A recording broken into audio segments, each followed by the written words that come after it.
नमस्कार, इशारों इशारों में आपका स्वागत है। मैं हूं संकेत उपाध्याय। तो पीएफआई पर आज बैन लगा। बैन के बाद बहुत सारी प्रतिक्रिया आई। कोई भी बैन का विरोध नहीं कर रहा, क्योंकि उनका ये मानना है, बहुत कम लोग हैं जो बैन का विरोध कर रहे हैं। उनका ये कहना है कि वो रेडिकल फोर्सेस के साथ खड़े हुए नहीं हैं, लेकिन उसको लेकर के अलग अलग तरीके से लोगों ने अपनी प्रतिक्रिया दी। बीजेपी और बीजेपी समर्थक और बहुत सारी और जो संस्थाएं हैं, उन्होंने सड़कों पर लड्डू बांटते हुए दिखे।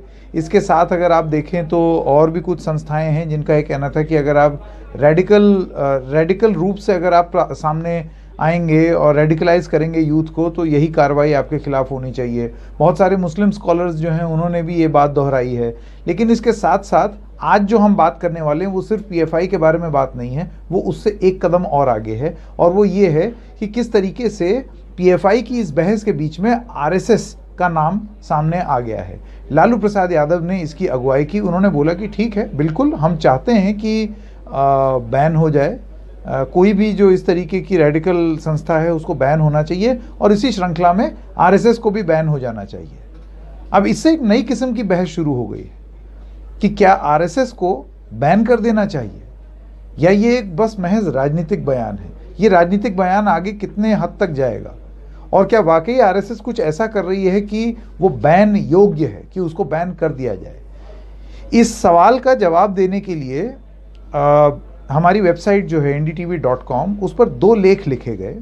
एक लेख लिखा वरिष्ठ पत्रकार जावेद अंसारी ने, और उसके जवाब में एक लेख लिखा एम्बेसडर पवन वर्मा, जो कि एक राजनेता भी हैं, पूर्व में एम्बेसडर रह चुके हैं। इन दोनों के आर्टिकल मेरे हाथ में हैं, जो एक एक करके मैं इसके कुछ अंश यहाँ पर पढ़ना चाहूँगा, जिससे आपको एक आइडिया मिले। दरअसल ये जो राइटअप लिखे गए थे, ये पीएफआई के संदर्भ में नहीं लिखे गए थे।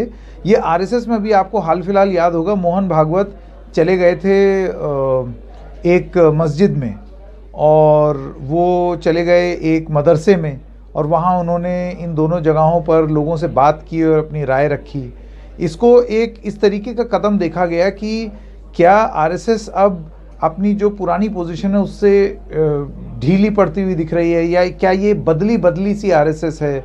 और इसी में मेरे एक और सहयोगी हैं यहाँ एनडीटीवी में, उन्होंने भी एक बात बोली और एक लेख लिखा, जिसमें उनका नाम है मोहम्मद आसिम, और उन्होंने उस लेख में ये बात बोली कि ऊपर से संदेश तो आरएसएस आज से नहीं, ज़माने से दे रहा है। मुस्लिम मंच भी है, राष्ट्रीय मुस्लिम मंच भी है, सब कुछ है, लेकिन ज़मीन पर वो सद्भावना का भाव वो कब तक पहुंचेगा, वो तो नहीं पहुंचा है। ये उनकी दलील थी।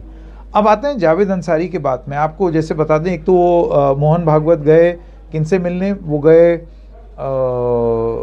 मोहन भागवत एक मदरसे गए, मस्जिद गए। इसके अलावा करीब 1 महीने पहले वो मुस्लिम स्कॉलर्स से, जो प्रबुद्ध वर्ग हैं, उनसे भी मिले। प्रबुद्ध वर्ग के लोग जो हैं वो मिलना चाहते थे मोहन भागवत से, और उस संदर्भ में मुलाकात हुई। उसमें former chief election commissioner SY Qureshi थे, उसमें आपके ज़मीरुद्दीन शाह, लेफ्टिनेंट जनरल ज़मीरुद्दीन शाह थे, इसमें नजीब जंग दिल्ली के उप राज्यपाल थे। तो प्रबुद्ध वर्ग था, उन्होंने अपनी अपनी बात रखी। कुछ बात आरएसएस प्रमुख ने बोली, कुछ बात उन्होंने बोली कि भाई जब इस तरीके से लोग समुदाय के बोलते हैं तो मुस्लिम समाज आहत होता है। मोहन भागवत ने उनको ये बताया कि जब मुसलमान समाज के लोग कुछ नाम बोलते हैं तो उससे हिंदू समाज भी भड़क जाता है। ये सारी चीज़ें हुई। इस संदर्भ में जावेद अंसारी और एम्बेसडर पवन वर्मा ने 2 लेख लिखे। जावेद अंसारी वरिष्ठ पत्रकार ये लिखते हैं कि वो समझाते हैं कि किस तरीके के समाज में वो पैदा हुए, और कैसे आपसी सद्भाव था, और वो कैसे धीरे धीरे ख़त्म हुआ। और ये जो कदम जो मोहन भागवत ने उठाया है, और ख़ास तौर से 2014 के बाद किस तरीके से बीजेपी ने संघ की जो वीटो पावर थी, कि संघ कुछ बोल दे तो उसकी मायने बहुत थे, उसको कैसे नई बीजेपी ने ख़त्म किया है। इसको लेकर के एक बड़ी चुनौती बन गई थी कि क्या संघ की कोई अहमियत है भी या नहीं। तो आरएसएस चीफ का इस संदर्भ में माइनॉरिटीज़ के से जा कर के मिलना और एक सद्भावना का भाव रखना, ये बहुत मायने रखता है जावेद अंसारी के लिए, पूरे मुस्लिम समुदाय के लिए। और इससे जो नफ़रत फैल रही है, और हॉट हेड्स, यानी कि वो जो लोग जो कि बेतुके बयान देते हैं, कुछ भी बोल जाते हैं धर्म के आधार पर और धार्मिक आस्थाओं के खिलाफ, जो लोग कुछ भी बोल जाते हैं हिंदू समुदाय में, उनको एक बड़ा प्रबल संदेश होगा और शायद उसको लेकर के ये एक ऐसी कार्रवाई होगी जो बहुत आगे तक जाएगी। ये जावेद अंसारी का आर्गुमेंट है इस पूरे मामले में। मैं भी आऊँगा इस पे कि मैं इसको कैसे आरएसएस के बैन से इस राइटअप को जोड़ करके देख रहा हूँ। तो ये थी जावेद अंसारी की दलील कि ये बहुत आगे तक कारगर सिद्ध होगा। एम्बेसडर पवन वर्मा का ये कहना है कि एक टाइम था भाई, आरएसएस संस्था कैसी थी, उसको किसने बैन किया क्या नहीं किया, वो सब आप छोड़ दीजिए। उनका ये कहना है कि मैं जावेद अंसारी की जो उत्सुकता है और जो उनका ऑप्टिमिज्म है, मैं उससे अग्री नहीं करता। और आरएसएस जो है वो एक टाइम पर भले ही उसके खिलाफ तमाम आरोप हों और उसको बैन करने की बात हो, लेकिन आरएसएस की भयंकर रूप से इतिहास में अगर आप देखें एम्बेसडर वर्मा के हिसाब से, तो तारीफ भी बहुत हुई है। इसमें उन्होंने ये बोला कि आप एक सेकंड को अगर ये रख दें कि वो एक बड़ा अनअचीवेबल टारगेट हिंदू राष्ट्र का लेकर के चल रहे हैं। इसके अलावा अगर आप देखें तो नेशन बिल्डिंग में एम्बेसडर वर्मा के हिसाब से आरएसएस का एक बहुत प्रमुख हाथ था। पार्टीशन के टाइम पर उनका ये कहना है कि जो उस समय प्रेसिडेंट थे of the Republic doctor Zakir Hussain, future president, तब तक तो वो नहीं थे, राजेंद्र प्रसाद थे, लेकिन डॉक्टर जाकिर हुसैन ने 1949 में आरएसएस के लिए, तब तक वो प्रेसिडेंट नहीं बने थे, उन्होंने ये बोला था आरएसएस के लिए, the allegation against the RSS of violence and hatred against Muslims are wholly false. Doctor Zakir Hussain का ये कहना है कि आरएसएस के खिलाफ जो आरोप लग रहे थे कि वो मुसलमानों के प्रति नफरत फैलाते हैं, ये पूरी तरीके से पूर्णतः गलत हैं।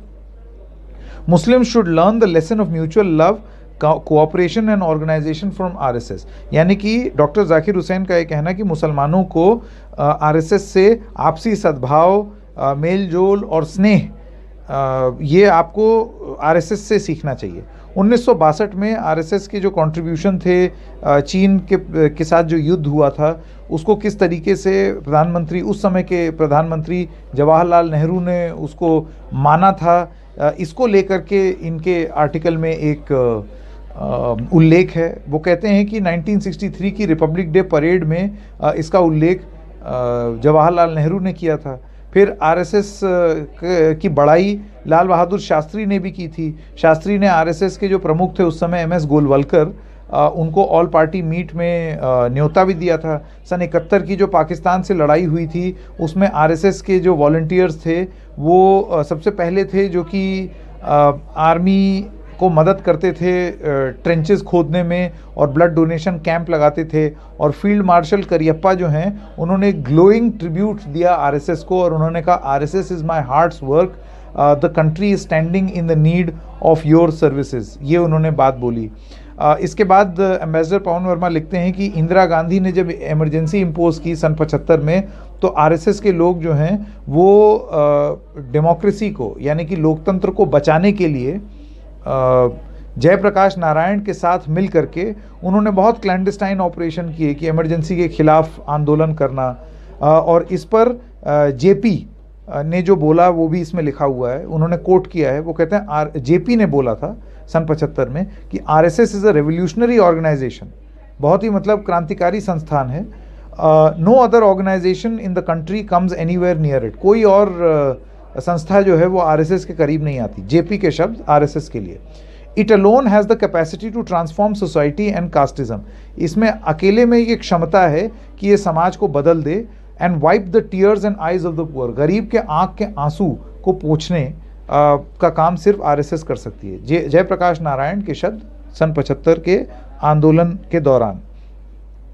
लेकिन यहीं पर एम्बेसडर पवन वर्मा कहते हैं कि ये तो इतिहास की आरएसएस है, ये तो सन 75 तक की या 80 तक की आरएसएस का उल्लेख है।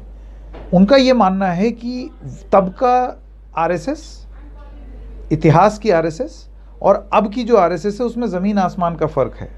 जावेद अंसारी के आर्गुमेंट को ही वो आगे ले जा रहे हैं, उसको खंडन करते हुए अपनी बात रख रहे हैं। उनका ये कहना है कि जावेद अंसारी का ये कहना कि आरएसएस तो बदल गई, आरएसएस जो है वो तो मुस्लिम ब्रदरहुड में विश्वास रख रही है, आरएसएस जो है वो आउटरीच कर रही है, मोहन भागवत मदरसा जा रहे हैं, बताइए ऐसे में मतलब कितना अच्छा प्रभाव जाएगा मुस्लिम समुदाय को।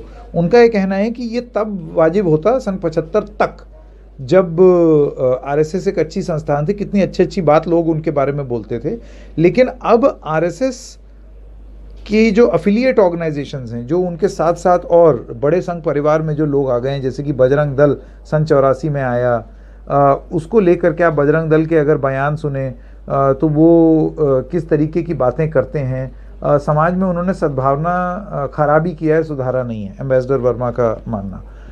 इसके अलावा वो कहते हैं कि और भी संस्थाएं जैसे कि श्री राम सेना, और वो किस तरीके से बात उन्होंने की है प्रोफेसर एम कालबुर्गी के लिए, नरेंद्र दाभोलकर के लिए, गौरी लंकेश के लिए, किस तरीके से वो मुसलमानों की हत्या को जायज़ ठहराते हैं। ये सब चीज़ें जो हैं इन्होंने समाज में बहुत एक बुरा असर फैलाया है और ये अभी तक चल रहा है ये सारी। तो वो कहते हैं कि वो जावेद अंसारी जो है उनको बहुत उम्मीद से वो हैं इस मीटिंग को लेकर के। लेकिन आप ये भी तो वास्तविकता देखिए कि आरएसएस के मुखिया जो हैं वो भले ही जाकर के मिल रहे हों, लेकिन आरएसएस संघ परिवार के जो और लोग हैं वो ज़मीन पर क्या कर रहे हैं वो वास्तविकता से कितना अलग है। तो उनका ये कहना है कि शुरुआत में बीजेपी आरएसएस ने हमेशा ये पोजीशन ली कि ये जो ग्रुप्स हैं इस तरीके की, जैसे कि श्री राम सेना और बजरंग दल, इस पर उन्होंने एक बड़ी ढुलमुल सी पोजीशन ली, ना तो साथ में थे पूरे, ना पूरे विरोध में थे। लेकिन अब जो साइलेंस है, जो चुप्पी है आरएसएस की और बीजेपी की, उनके हिसाब से वो अब चुभने लगी है और समाज को तकलीफ पहुंचाती है। ये उन्होंने अपनी बात सामने रखी है। फिर वो कहते हैं हिंदू युवा वाहिनी जैसी प्राइवेट आर्मी भी आ गई हैं, वो किस तरीके की बातें करती हैं और कितना समाज में कितनी कटुता फैला रही हैं, ये किसी से छुपा नहीं है। ये सब मैं उनके राइटअप से बता रहा हूँ। तो वो उनका ये कहना है कि उस समय की आरएसएस होती तो ये ऑप्टिमिज्म ठीक रहता, आज की आरएसएस को देख करके ऑप्टिमिज्म जो है वो देखना ठीक नहीं है। अब आइए इन दोनों राइटअप्स का, जो कि एक दूसरे संदर्भ में लिखे गए थे, ये राइटअप्स लिखे गए थे आरएसएस प्रमुख के मुस्लिम आउटरीच को लेकर के, कि वो गए मदरसे में, वो गए मस्जिद में, और इसको लेकर के ये राइटअप लिखा गया था। अब आते हैं प्रेजेंट कॉन्टेक्स्ट में लालू प्रसाद यादव का ये कहना कि आरएसएस बैन हो जानी चाहिए। तो देखिए, ये मैंने आपको एक पृष्ठभूमि दे दी जो इन राइटअप्स में लिखा हुआ है। अब इसके आगे क्या आरएसएस भी बैन होनी चाहिए और ये मामला कितना तूल पकड़ेगा, हमको ऐसा लगता है कि ये एक बात ज़रूर कह रहे हैं लालू प्रसाद यादव, लेकिन अब जो आरएसएस प्रयास कर रहा है, भले ही उसको बहुत सारे लोग बहुत कारगर ना माने, ये कहें कि इससे क्या होगा, समाज में जितनी कटुता फैली है उसके लिए इतना सा कदम उठा देने से क्या होगा। इससे पहले भी आरएसएस बहुत कुछ कर चुकी है, ऊपर के लोग कुछ बोलते हैं, नीचे तो कुछ और ही होता है। ये सारी बातें अपनी जगह, लेकिन इस तरीके की जो इमेजेस हैं और जो पिक्चर्स आएंगे आरएसएस प्रमुख की पिक्चर कि वो मस्जिद और मदरसे में जा रहे हैं, उनका सद्भावना भरी बातें, एक तरफ वो कुछ पहले बात करते थे लेकिन अभी इस बीच जो है वो उनका बड़ा ऑब्वियसली सॉफ्ट दिखना, उनकी कोई मान रहा है नहीं मान रहा है वो आप बात छोड़ दीजिए, लेकिन सरसंचालक होने के नाते, आरएसएस के मुखिया होने के नाते उनके ये कदम जो उठाए गए हैं, जो कि साफ रूप से तस्वीरों में दिखाई देते हैं, सामने दिखाई देते हैं, इन कदमों के बाद बैन जैसी चीज आप उनसे बहुत मुश्किल से जोड़ पाएंगे।